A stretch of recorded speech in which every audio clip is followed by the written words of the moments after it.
الرحمن الرحیم۔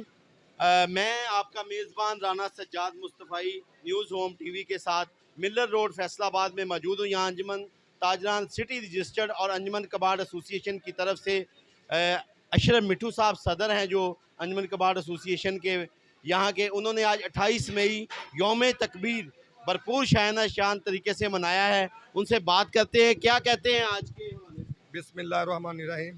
آج 28 مئی یوم تکبیر کے حوالے سے ہمارے جو سٹی کے صدر ہیں جناب خواجہ شہرزاد سکھا، ان کی ہدایت پر ہم پاک فوج کے ساتھ اظہار یکجہتی کرتے ہوئے ہمارے ساتھ انجمن تاجران کباڑ ایسوسی ایشن اور انجمن تاجران اولڈ اسپیئر پر مارکیٹ سرگودا روڈ جو ہمارے ساتھ شانہ بشانہ کھڑے ہیں۔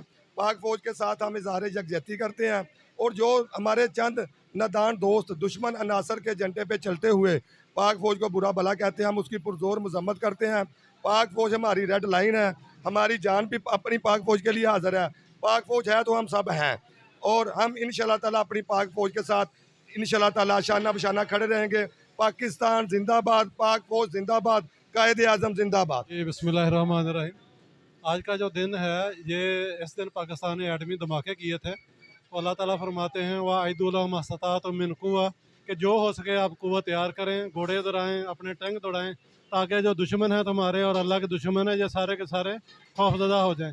میں اس دن کی مناسبت سے اپنے مرحوم ڈاکٹر عبدالقدیر خان، میں اللہ سے دعا گو ہوں کہ اللہ ان کی قبر کو روشن کرے، جنہوں نے پاکستان کے دفاع کو ناقابل تسخیر بنایا، اور ڈاکٹر سمر مبارکباد اور ان کی ساری ٹیم کو میں خراج تحسین پیش کرتا ہوں کہ جنہوں نے اس پاکستان کے دفاع میں بہت ہی اہم کردار ادا کیا ہے۔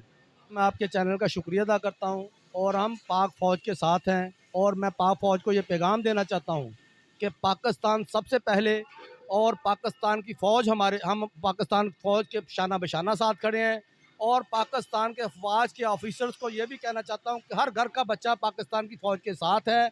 انشاءاللہ ہم ان کے ساتھ ہیں، مگر میں ان سے ایک گزارش کرنا چاہتا ہوں، ان پر میں کہنا چاہتا ہوں کہ جو لوگ 9 مئی کے اندر بے گناہ گرفتار ہوئے ہیں ان پر آپ پلیز نظر ثانی کریں۔ یہ ہمارے تاجروں کا مطالبہ بھی ہے، جو گناہ گار ہے ان کو سزا ملنی چاہیے، جو بے گناہ ہے بالکل ان کو باعزت بری کرنا چاہیے۔ بہت شکریہ۔ جی بالکل، ان کا کہنا تھا کہ 9 مئی کے واقعات کی ہم پرزور مذمت کرتے ہیں۔ تاجر برادری جو بالکل بے گناہ ہیں ان کو رہا کیا جائے، جو اس میں ملوث ہیں ان کو سزا دی جائے۔ جی